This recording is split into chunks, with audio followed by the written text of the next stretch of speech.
Salut les amis, c'est l'homme le plus noir de la terre qui s'adresse à vous. Oui, l'homme le plus noir de la terre, c'est moi. Proudly so, and black is beautiful. Les amis, on va parler un peu de Iya Mohamed. Vous avez constaté ces derniers temps que l'information tourne autour de Iya Mohamed, du moins les blogs, hein, et des journalistes payés pour saper, pour noircir le travail, détruit, déconstruit à la limite du travail de Samuel Eto'o fils pour des raisons d'un cap. Ils sont entrés au travail. Et ces laboratoires-là, ça fonctionne comme en Occident, où on a des agences de communication qui vont donner les informations dans des médias et contrôler les émissions de débat et envoyer les experts de carton pour raconter du n'importe quoi. C'est exactement comme ça se passe depuis que Eto'o a gagné les élections à la tête de la Fédération camerounaise de football depuis 2021. Mais est-ce que les gars là vont prospérer? Est-ce que ils vont réussir? Je ne pense pas. Parce que vous avez dit non. Parce que moi, j'ai dit non. Parce que tout le monde est en train de dire non aujourd'hui. Et les gens sont en train de montrer qu'ils sont dans la minorité. Ils sont vraiment dans la minorité, les amis. Ils ont pensé à un moment donné que oui, c'était bon, on pouvait, non, mais ils sont dans la minorité, ce genre-là.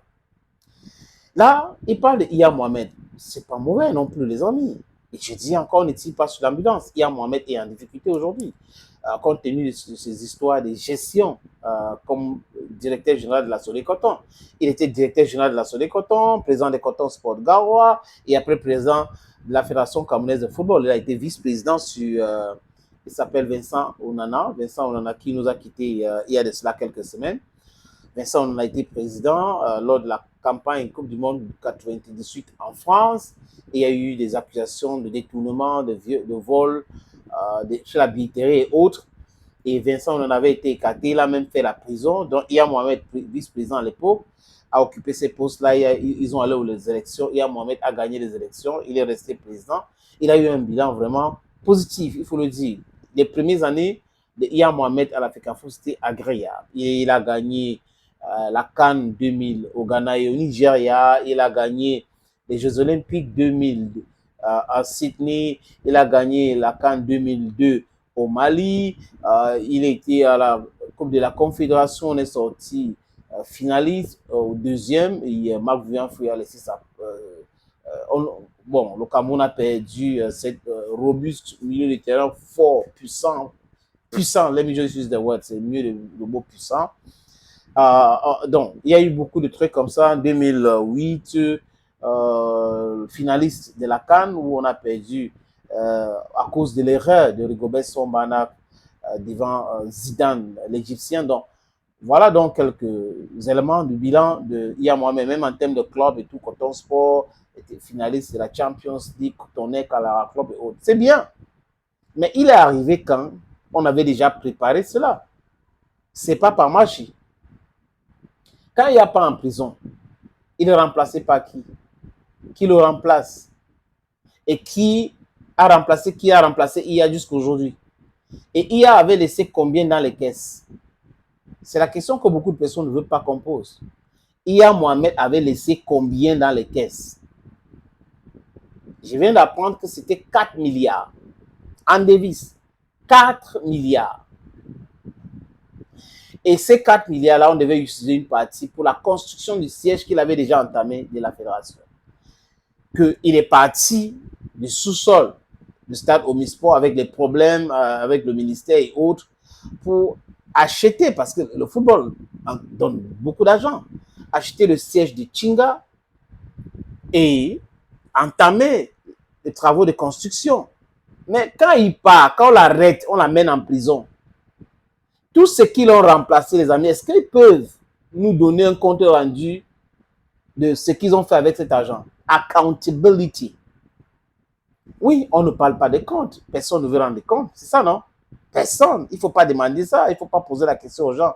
Parce que vraiment, cet argent-là, on ne sait pas pourquoi demander les comptes. Jusqu'à j'ai vu une vidéo où il y a un énergumène qui raconte que quand l'Africafoot donne l'argent, il ne doit pas demander les comptes. Donc, vous voyez que des gens viennent à la télévision étaler leur cupidité, leur mendicité, le banditisme qui les caractérise. Donc, on ne demande pas les comptes, mais on doit leur donner de l'argent. Oui, c'est bien cela. Donc, est-ce qu'aujourd'hui, j'ai dit encore, les amis, ceux qui sont passés après Iya Mohamed jusqu'à Seydou Mbombo Njoya peuvent nous donner des détails sur les dépenses et cet argent-là nous dit exactement où est parti cet argent?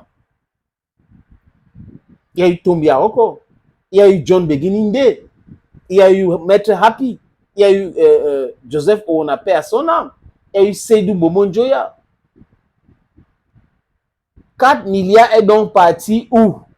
Et quand Eto arrive, il se rend compte que les caisses sont vides. Il fait l'audit. Vous avez vu que concernant le siège, les gars avaient déjà signé un contrat de 3 milliards 50 millions. Il a revu ça à la baisse. Donc, il a sauvé l'Africa Foot, les caisses d'Africa Foot à hauteur de 2 milliards. Dans les histoires de rétro-commissions. C'est pour ça qu'ils peuvent mourir. C'est pour ça qu'ils sont en train de bagarrer. Ils sont en train de bagarrer, ils disent écris ceci, écris cela, écris cela. Non, vous allez nous retrouver sur votre chemin. Parce qu'il y aura toujours des gens qui sont les apôtres de la justice et de la vérité. Tout le monde ne va pas s'aligner comme ces petits-là. Je dis encore, peut-être qu'on n'a pas faim comme eux, mais tout le monde n'a pas faim de la même manière. Parce que la famille qui est intellectuelle, c'est très dangereux pour quelqu'un. Il peut vendre même ses parents, juste pour un billet de banque de 5 000. Tout le monde n'est pas comme ça. Les gens sont constants parce que dans la constance, dans la quête pour la justice, dans la vérité, on peut gagner aussi de l'argent et de vrai argent. Et vivre normalement, dignement et sois fier. That is what you have to know.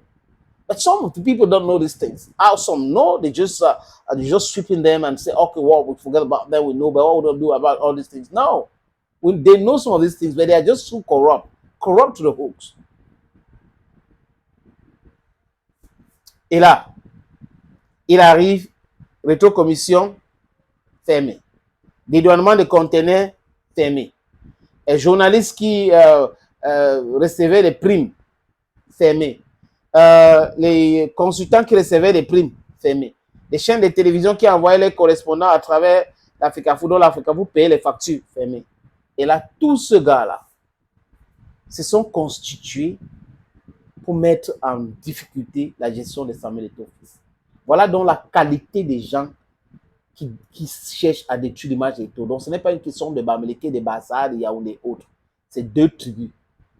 Les tribus de ceux qui aiment la vérité, qui veulent que ça se passe bien, qui veulent que les joueurs soient protégés, que les joueurs soient protégés et qu'on les donne leur salaire. Et le tribu des corrompus, de la mafia, de la kleptocratie. C'est comme ça qu'il faut comprendre ces choses. Thank you, friends. Bye bye. L'homme le plus noir de la terre, c'est moi. Senator Cletus.